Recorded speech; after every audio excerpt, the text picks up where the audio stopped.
This podcast is part of the Planet Broadcasting Network. Visit planetbroadcasting.com for more podcasts from our great mates. Just check this is working, actually. Check those bloody levels. Get less for murder, am I right? I don't know what you mean, but yeah. That doesn't mean anything. Yeah. All right. Welcome back, everybody, to another episode of Caravan of Garbage, the first for the year. And we thought to ourselves, Mason, this is the thought process that we thought to ourselves. I'm listening. I would love to know what my thought process is.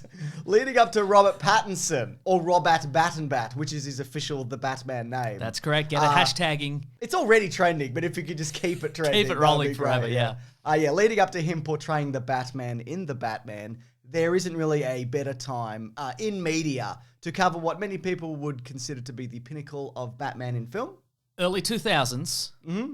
Fearsome creatures of the night. Oh my goodness. Well, that's exactly right. And of course, the best place to start would be, your Batman Begins. So please leave a like for this video, where we're obviously going to be looking at Batman Begins. And bearing in mind, it's very improper to take back a like after you've given it. Now, what do you say to people who have maybe read the episode description? They've looked at the thumbnail. It's all Batman related, I'd imagine. Terrific.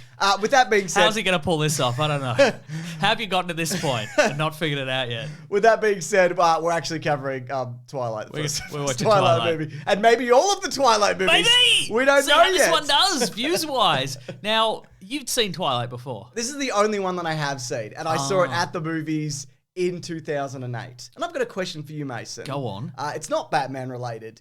So, of all of of all of these that kind of, were happening in the era, and there were successes with young adult stuff, but this is certainly like one of the most successful. Why did this succeed over like Beautiful Creatures or The Host or Red Riding Hood or The Mortal Instruments City of Bones or Divergence? What is it about these movies that do you think endured? First of all, I've heard of this one and none of the other ones.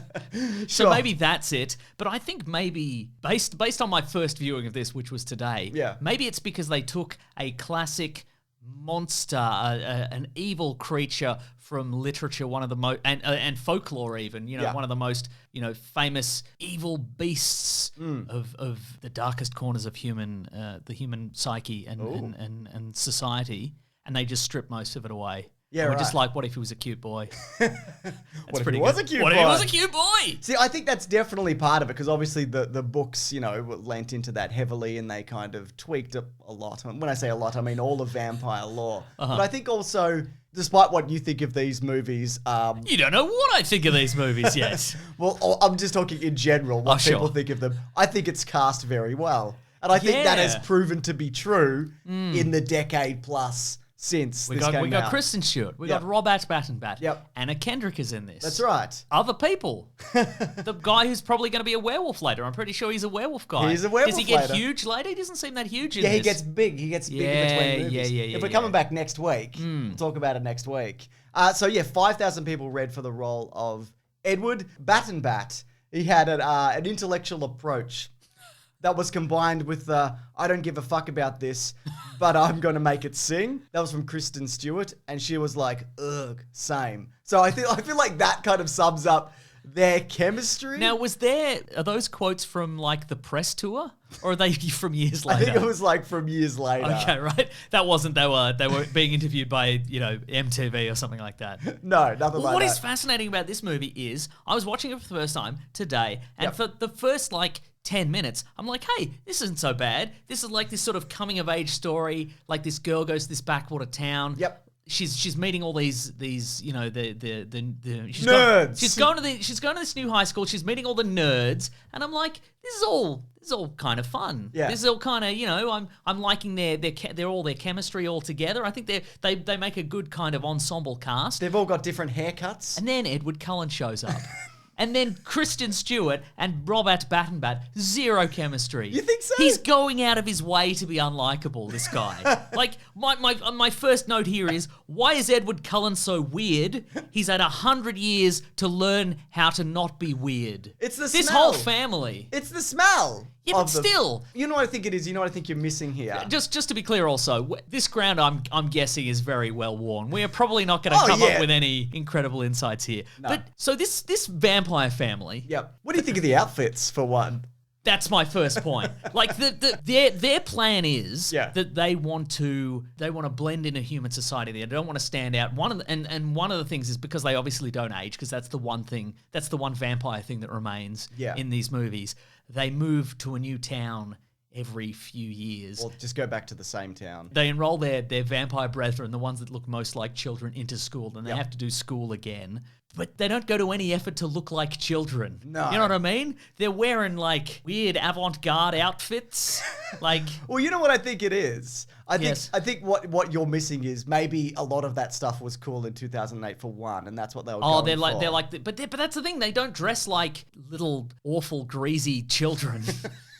From that era, and just like band t-shirts and flannel shirts or whatever. They're all wearing weird technical outfits. Yeah, it is very just strange. Weird asymmetrical cardigans and all kinds of weird fashion stuff. But back to Edward Cullen. Yeah. He's had 100 years to learn not to be weird, but his whole deal is he's weird. Yeah. Have you noticed? Yeah, it's like, his deal. He's so fully unprepared for any and all questions anyone has for him. Yeah. They're like, would you like a drink? And he's like, I don't drink water. Well, that's very specific. Yeah. No, I think my family, they don't drink water. I think that Steady on. I think that comes down to because of, and I love the way they kind of play off each other in terms of they both act like they find the other one like the worst smelling person they've ever sat across from. Right. Like that's the vibe, which I thoroughly enjoy. Well, and I think obviously, like he's thrown by her is my point. Because he can't read her mind. That's the deal, right? Oh, that's another thing that vampire power that some of them have. Sure. Yeah. Some vampires can read minds. Some vampires, more of a vibe they get. Yeah. Hey, that guy's got a cool vibe. I'm going to eat him. Vibe fire. Is that anything? No. Cut that out, man. Cut it out. But I think, part of this is based, obviously this is more a YA romance than it is a vampire film, obviously. And so they put in like YA romance tropes into it. But what that leads to is just that really outdated idea of like, well, if a boy's really mean and rude to you, it means he likes you. Yeah, no, I hate all of that. Settle down. But for this, it's him literally being like, ugh, ugh. Repulsive. Your smell makes me sick. And that's how I know I love you. Is it? Settle down. That being said, I like his little Volvo hatchback that he drives around. Oh, yeah, he's looking good, isn't he? One of the coolest cars of 2008. Yeah. We should also talk about her before I get back to, I want to talk about the vampire lore specifically that we've got going on here. Oh, that's where we're going to shine, I think. Well, I think much like a sparkly vampire, that's where we're going to Very shine. much so. Nitpicking vampire lore. So there was a bunch of earlier scripts that director Catherine Hardwicke threw out. Okay. They basically didn't relate to the book at all. And this, as far as I can tell, adheres very closely to that novel. The original script had Bella on jet skis being chased by the FBI at one point. Excuse me? Things like that. But, I think, she's uncoordinated and that's a thing, I guess. Oh, that's her character. That's her number one character trait. She slips over sometimes. Yeah, exactly. I mean, she's... How do you think they did the slip on the ice thing? Maybe she slips on the ice? I don't Slips remember. on the ice for a sec, and her dad's like, "Don't slip on the ice." Get up, idiot. Yeah. Do you think? I'm just saying. Do you think it was a fake ground? Do you think it was a padded bus? How do you think they did it? I think she's a great actor. Probably did it with acting. You're right. Yeah. But, so I think the idea is, though, they make her uncoordinated and relatable, and then later, presumably, she gets vampire powers, and they're like, she's so coordinated, she's so good at baseball now, or whatever, etc. You know what I mean? Yeah. Vampires famously love old-timey baseball. Yeah, they would. Yeah. It's America's national pastime, potentially. Set to Muse. I also like that she likes her stepdad, because that That's could be a pretty trope nice. of like, oh, get a load of this geek or whatever. Sure. But she's like, yeah, this mustachioed... Oh, not her. That's her dad. I mean, her stepdad. Oh, yeah. He's not evil. She's just like, yeah, he's all right. Makes my mum happy. Yeah. I'm like, yeah, cool. Good for See? you. That's a nice, believable thing. Yeah, there you go. I was going to say, around this era, I remember there being a critical backlash against Muse, and I don't remember why. Oh, no. Now I think I know. Now you got it. Well, now's a good time to talk about vampire lore, Mason. Please. I don't actually have a problem with any kind of reinterpretation of what it means to be a Dracula. And they change a bunch of stuff here. No fangs, they don't sleep, they sparkle. That's all fine to me because it gets reinterpreted all the time. I think people are just mostly mad about the sparkling thing. But I like the idea that like all the stuff that he's doing and that they're all are doing is like a camouflage, and it's also A bad camouflage. A bad camouflage, but it's also supposed to be inviting. So you see this and you're like, this is a beautiful person. I'm going to get up close and give him a kiss. And then he's like, I'm going to bite ya. I'll bit ya. With my regular teeth. Cop this. Yeah. This takes forever. I wish we did have fangs. Do they not have fangs? No, they just have poisoned bites. Oh. Apparently the fangs aren't supposed to be like longer than any like regular human would have. They're incisors. So that's the idea. So yeah, I mean the sparkling thing is strange because he's like, you need to see what I look like, and he runs her up to the top of the mountain Like a Muppet. Like a Muppet. like Miss Piggy with Kermit the Frog on her back. It's really funny. And he's like, yeah, you need to see this. And he's like, and he's sparkling and he's beautiful. And he's like, look at me. This is who I am. I'm hideous. And she's like, oh no, that's actually very pretty. You're very pretty. Oh, no one's seen this before. We should have checked with more humans before we did this. You might want to know more about how they eat as well, if you don't mind. Sure. So in Midnight Sun, which Do they have suckers on their fingers? they don't have any of that, Mason. Oh. They don't have any of that. You're thinking of the creature of the Black Lagoon. I am thinking the of the creature creature of who's the in the Black Lagoon. The creature who owns the Black Lagoon. The landlord of the Black Lagoon. Rent. Where's my rent? He keeps bumping it up. It's not Yeah. cool the way he operates, quite frankly. No, I won't fix all the black goo. It's part of the lagoon. It was in the lease when you signed it. So there's a book called Midnight Sun, which is basically Twilight, but it's from Edward's perspective. Is right? this authorized? Yeah, same Okay. authorized. Came out a couple years ago. So apparently there's a moment in that where he has a bite of pizza and he thought to himself, oh, I'll need to cough this up later. Because So it he- had pineapple on it. Yeah, so I like pineapple pizza. No, mate. James, this is how we increase the comments. Okay. The comments and the dislikes. Oh, okay, cool. The big debate. The big pineapple on pizza Well, debate. I like pineapple on pizza. Wow. Leave a like if you like pineapple on pizza for me, and also leave a like if you don't like pineapple on pizza for Mason. Perfect. And then we'll know. We'll tally them up at the end. So yeah, they can eat, it's unpleasant, and then they have to vomit later. I'd rather be a human if you ask bloody ask me. I agree, Mason. What, you don't want to be a beautiful sparkling man? No. I mean, I already am, so I guess I hit the genetic lottery. Yeah, that's a good point. Okay, so the age thing though. Oh, yeah. So they move around. They have a connection to the local tribe. Oh, what could it be? Oh, who knows? Just why are they like, I'm 17? Just say you're 18. Yeah. Any of these people, Or 20, 22, 25. They all look about that. any of these people could pass for 36. Look at my technical jacket. Look how technical it is. But you know what I mean? With a haircut and a mustache on all of them, any of them could be like 35 to 40. I mean, Edward Cullen's dad looks like the same age as Edward Cullen, and he's a doctor or something. He's a doctor or something. It's just weird that they're like, we'll start school at 16 and go through again. It's weird. Yeah. Don't do it. Yeah. I don't like it. Just dress as a chimney sweep. So you're a family of chimney sweeps. Exactly. Here to sweep the chimneys. Settle down. But also, it is weird, isn't it? Yeah. You ever tried to talk to a teenager? No. You got nothing to say. I don't want to do that. I don't want to do that. Now imagine you're 100. You want to talk to a teenager? I don't want to do that. You don't want to do it. But this guy's like, Okay, it's weird. It is weird, what but I'm here's saying. the thing. Here's how maybe you could justify it. I don't know. All right. Just to clarify Here we go. you could justify it. Not me. I would never. Okay, sure. He can't read her mind. See, this is the movie that should have required that scene from Transformers. You know, the one with the card? Oh, yeah, you're right. You're absolutely right. So he can't read her mind. So to him, that's interesting. Oh. But when you crack that mind, Nothing in it's there. a 17-year-old. You're right. And what are you doing? You're 120 years old or Yeah. whatever. Yeah, strange. So the action in this is a lot of it is done practically. It's a lot of motion blur, that is for sure. I've written here, like our favorite scene has always been, because this is the only scene that I know you've seen of where they run up the mountain. There's a lot of that. Yeah. Funny stuff. There is a moment where the character Rosalie angrily smashes a salad bowl. I got a genuine laugh out of that. I thought that was fun. Oh, that's it. Yeah, Good bit of slapstick there. that's great. I think that was intentionally funny, wasn't it? I don't know. But the villains. Yes. So his name's James. Sure. He's that dude from the OC or whatever. He's been around. He's been. Oh, is he the Welcome to the OC bitch guy? He might He's be a that different guy. guy. Oh, maybe- no, I think he's a different. He He's might a be a different different guy. He's Anyway, a different he's guy. in No. I have a very clear image in my. His I name's- have a very clear image in my mind of the Welcome to the OC bitch guy, and it's a different guy now. I think his name. It's all coming flooding back. Cam something? Here we Anyway. come, right back where we started from. Cam Gigandet. There you go. That's his Cam name. Gigande. Yeah, that's probably it. Anyway, so neither of those were right. He gets a beat on Bella, and he's like, "Oh, I got a ponytail. I'm gonna eat this girl. I'm loving this."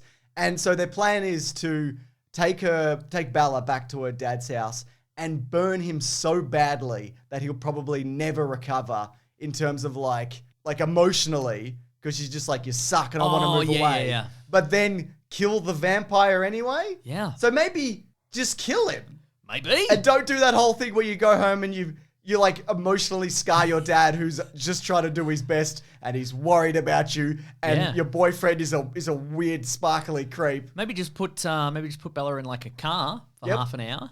Just whiz around the town for a bit. Yep. Kill the vampire. Get out of the car. So they have a punch up in a ballet theater, and there's mirrors. Rent a helicopter. Yeah, that's good. Have a fun little helicopter tour of Forks, Washington. Would you go near any of the tall trees? No, I'd go above the tall trees. That's right. Yeah, way above. Yeah. Like helicopter height. Yeah. Yeah, so they have a punch up in the whatever, and they're kicking each other. And then there's a I think it was it's a fascinating choice, James, to set the big action finale in a room full of mirrors, but not utilize the trope that vampires don't appear in mirrors. Oh my God, I didn't even think of that. There's a couple of shots though, where like one or both of them don't appear in a mirror, and I think maybe so it's optional for them. I think there's a setting. Okay. There's a setting in their OS. You couldn't go to school if you're a vampire and you didn't appear in a reflection, right? It's just not. It just wouldn't fly. Yeah. But I'm thinking maybe on the day they're like, do vampires show up in mirrors? Don't know. Let's film some stuff. And we'll decide later, and they just never did. I find it fascinating that they did a room full of mirrors and there wasn't a moment where they didn't know which one it was and they were smashing mirrors looking for it. I'm surprised they didn't do a bloody room full of mirrors. It wasn't filled with bloody... Bruce Lee was in the room full of mirrors and the guy with the claw. You're surprised that Bruce Lee wasn't in I'm this? surprised they didn't just do the end of Enter the Dragon, yes. That's what I'm surprised by. I'm surprised by a lot of weird stuff. What I liked is when so Edward Cullen finally wins the fight. And he gets there first because he's the fastest. I'm like, cool, you established that. That's good. That's good work. And so, Edward Cullen's about to kill this guy and his father's like, remember who you are. Don't do this. Don't kill him. And then he lets go. And then he's like, right, your brothers and sisters are going to tear this guy's head off and pull off his arms and legs and burn his body. Okay. What? Yeah. Remember who you are. He's the prettiest guy. Yeah, he is the prettiest. Shouldn't sully his pretty hands. His perfectly manicured hands. Yeah, and he bites her and whatever, and he's thank God he's got the he can stop biting. Anyway, because he eats. Do you think this video will make any sense if the viewer hasn't watched Twilight? Or great question, isn't it though? Leave a comment below. Yeah. Leave a like if this makes sense or doesn't. Let us know what you think the plot of Twilight is based on what we've said here. See if you can piece it together. I think my favorite callback in this movie... Like the foggiest jigsaw puzzle in the world. Yeah, you're not wrong. I think my favorite callback, though, in this movie is that Bella is a character that's considered so clumsy that her family believed that she rolled down a set of stairs and out a window because that's the excuse that she ends up in the hospital. Yeah. I love that. Just that's probably what happened, I reckon. You left with your boyfriend we've just met and then you came back later with a series of broken legs and you got defenestrated. Yeah. We're not suspicious of him at all. Good and normal. And now he should definitely force you to go to the prom against your will. With a big boot on. That's not going to affect your popularity at school. Why are they outside where, like, the nice part of the prom is and no one else is? Was that, like, established that was the private Edward Bella part of the prom? Don't know, James. I'm just confused because inside a, like, regular school hall, outside, like, a wedding. And then she's like, bite me, I want to be a vampire. And he's like, nah, let's just do kisses. And I'm like, all right, good stuff. Anyways, it's time for Twirivia.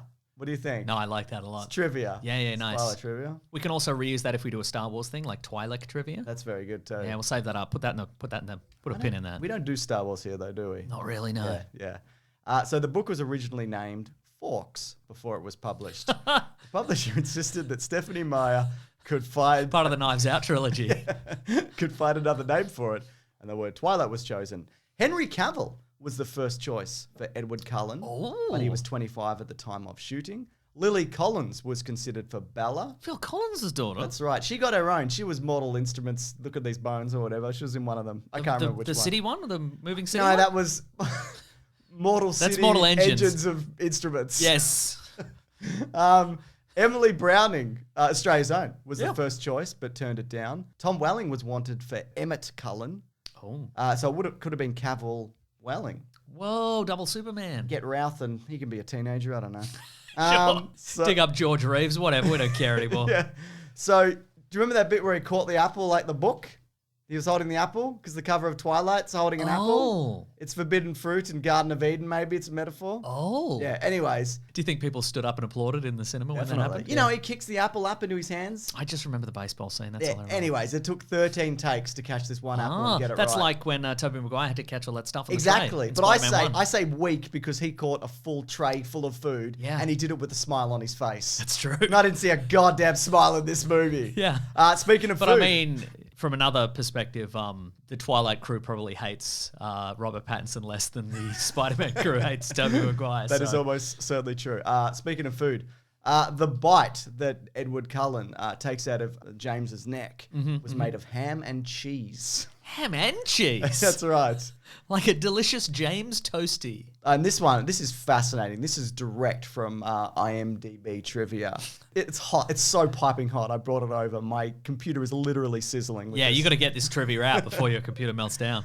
In the classroom scene where Edward and Bella are seated and share a desk, Edward is on the left and Bella is on the right. In the novel, Bella sits on the left and Edward sits on the right. Whoa. My computer's just shut down because it was too hot. Too hot to handle. Oh, wait, it's back up, and we can talk box office. Oh, because these make a fascinatingly large amount of money. This one cost $37 million to make. It made $407 and was the most purchased DVD of 2009. Whoa. Yeah. Pretty impressive. As mentioned, I honestly don't know at time of recording this what we are going to do next. Will we come back and do the Twilight Saga New Moon 2009? Will we trick you again and say we're doing Batman? Will we just do Batman? I haven't decided how long I want to take this joke yet. There's apparently 4 more movies you were saying in this. If we just do the Batman, there's only 3 of those. Exactly. Yeah. I mean, we could do Gotham Knights or whatever, which I enjoy. Gotham Knight, you know, the anthology series or whatever. What's it called? Yeah, Gotham Knight. Gotham by Night. Anyways, if you do have any suggestions for Caravan of Garbage, please leave it below. And if you want to know what's going on here, you can actually see these early if you go over and sign up at bigsandwich.co, where there's early videos, bonus podcasts, movie commentaries. That's right. We recently did, in honor of the Batman, we did Nicolas Cage's Ghost Rider 2007. Hell yeah. And there's a bunch of other stuff there, including our podcast, The Weekly Planet, where we talk movies and comics and TV shows. We're back there, by the way. That podcast has kicked off again for Hell yeah. the year. And we obviously started with Snake Eyes. We didn't get to it last year. We reviewed that Snake Eyes. Doing all the in-jokes here, Mason. doing all the, just playing the hits, aren't I? Nicolas Cage's Snake Eyes. That's what we did. That's good. Yeah. It's a good joke. Mentioned him earlier. Thanks to Ben and Lawrence for editing this video and coming back for another year. And we'll see you guys in the next thing. Grab that gem, you guys. We'll see you real soon. Twilight. What a movie. What a series, maybe. Yeah. Yeah. Do you think I'm torn because maybe I'm like this is a hilarious thrill ride. 4 more movies, but maybe we get through like 2 more movies and I'm like, I hate this now. You got to see the baby though, right? You telling me there's a baby? Yeah, you got to see that baby. All right, thanks everyone. Okay, bye everybody. This podcast is part of the Planet Broadcasting Network. Visit planetbroadcasting.com for more podcasts from our great mates. I mean, if you want, it's up to you.